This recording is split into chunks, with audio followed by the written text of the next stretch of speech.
to take them and want to put your own spin into it, whether it's sci-fi, action, or horror. Those stories have been in public domain for a very long time, so I actually think there's some kind of potential you can do with something like that, and you can actually make it pretty interesting.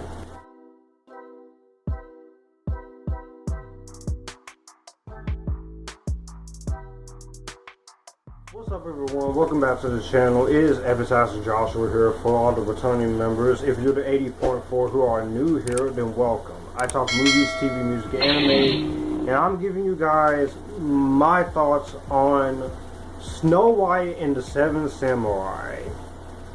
Yeah. This is a new Asylum movie, of course. This is directed by Michael Sue. This stars Sonny Talon, Fiona Doyle, Gina Vittori, and the guy from the A-Team, Quentin Rampage, and Eric Roberts. Left for dead by her rich and powerful stepmother, Snow White is taken by a team of assassins, the Seven Samurai, who train her in their ways of fighting. Yeah, and this gun's about to go off! Just by that premise alone, you think this would be a little badass, decent little action flick from the Asylum, right? How the fuck would you show me something if I couldn't have it then? I'll say this right up front. I had a little bit of curiosity against this. I had no idea what the hell this movie was. I didn't know what the hell was going on. Didn't know who the hell was in it. Didn't know what I was getting my ass into. So I decided to give this movie the first chance I think it deserves. Because no matter how bad a movie looks, or how meh, or just plain stupid it looks, there's always a chance that I can end up really enjoying myself here.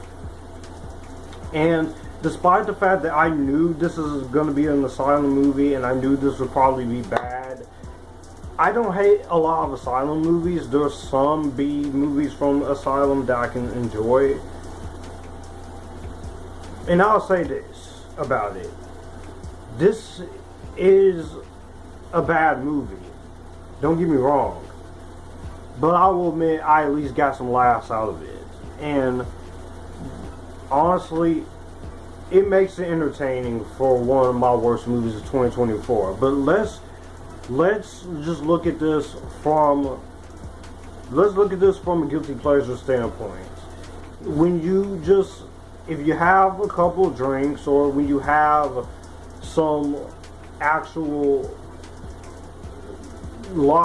turn your brain off power, this could actually be a little decent fun movie. I do think this could be entertaining or whatsoever. And honestly, this premise I actually think is an interesting idea.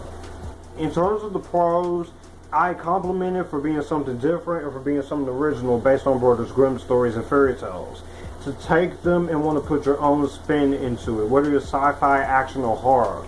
Those stories have been in public domain for a very long time, so I actually think there's some kind of potential you can do with something like that. And you can actually make it pretty interesting. And make it creative. However, I do think this could be redone with a better script, in the hands of a bigger budget, with a decent cast, and with a better director. Because of the premise and ideas here, I actually think there could be some enjoyment had. There is those moments of good, bad, so bad it's good moments to be had in there, which I did get laughed at some of the stupidity and some of the ridiculousness here. I also like some of the moments of action and some decent cinematography it has for a little straight to DVD film.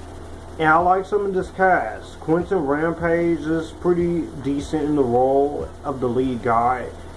He is the one besides our little Snow White lead who actually has an actual character. I actually like that. I do enjoy some of the Seven Samurai who try their best.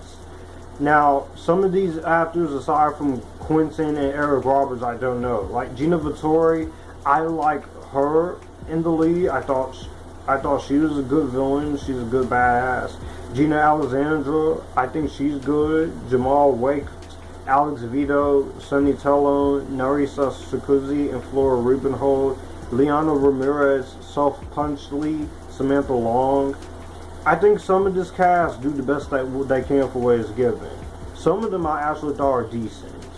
But make no mistake, this movie is terrible from a technical standpoint in terms of the effects, which this is the Asylum, of course, and I know the Asylum is known for having bad effects, but with Sharknado or a few others, I can at least get some laughs or get some enjoyment out of some of the bad effects, or could give credit to when you actually try. But here, it just feels so badly incompetent to the point where it's not even funny, and it's like, what the hell is these effects? These are some of the worst effects I've seen in a movie like this. And it also doesn't help that your CGI looks like PlayStation 2 graphics.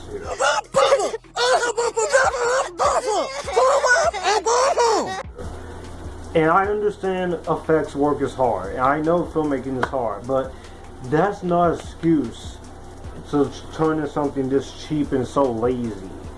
I will also say the editing is extremely weird in places. Sometimes you want to be fast-paced, sometimes I'm sitting there ready to fall asleep, and it goes on and off throughout this entire movie here. The story and the characters, while it has promise here, there is not much to it in terms of these guys because they don't take the time to flesh them out.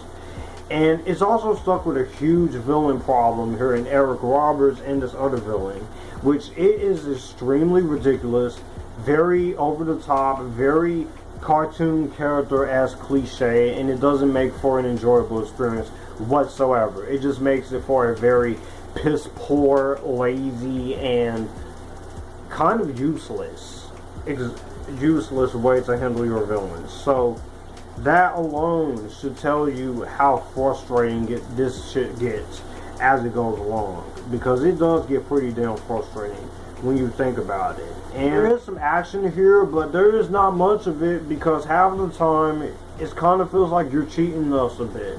There's action sprinkled in, but it's not a lot in this that makes it feel incredibly boring. Because when you get to action scenes or a few interesting moments, I was in. Like, this movie is terrible, but I'm getting some so bad it's good moments. I'm getting some campy moments here. But everything else is what makes this movie a bit of a fucking frustrator, because you watch this movie and it actually has an interesting idea, and not to mention it has some of the actors being very over the top or one-dimensional as a junkyard dog. It's not their fault because of the way this movie is written, but you can at least try to overcome the bad dialogue in a lot of places. And unfortunately, this movie just does not take the interest in doing that whatsoever. It just makes it look pretty damn boring and pretty damn lame. Finally, the way this movie wraps up is just ridiculous too. Again, it's a very ridiculous way to wrap up the movie. You literally have to see this movie to know what the hell I'm talking about. At the end of the day, guys, I'm not going to waste a lot of time on this, because there's a lot of other movies I have to talk about, a lot of other TV shows I need to talk about, such, and it's going to probably take me a while to get to it. But overall, this, again, if you had a better script and a better director and a bigger budget, I think this could actually be a good premise, and it could actually work as a little bit of a big budget film.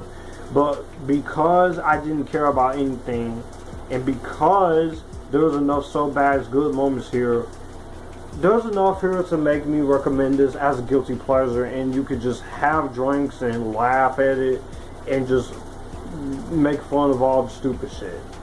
But critically, aside from a few positives, some of the acting and some of the action, and actually liking this premise and actually wants to see it do better and more Brothers Grimm ideas done like this, it makes something a little original.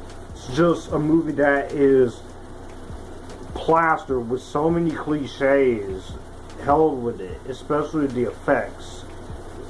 Kind of a guilty pleasure, but this is simultaneously a fucking terrible movie, and a movie that didn't piss me off as much because I knew what I was getting myself into, but I at least wanted to at least say I thought this was decent. And it's two halves for me. I can laugh at it, but I also know this is a terrible movie. But it's nowhere near Madam Web or Terror Bad or Unfrosted Bad.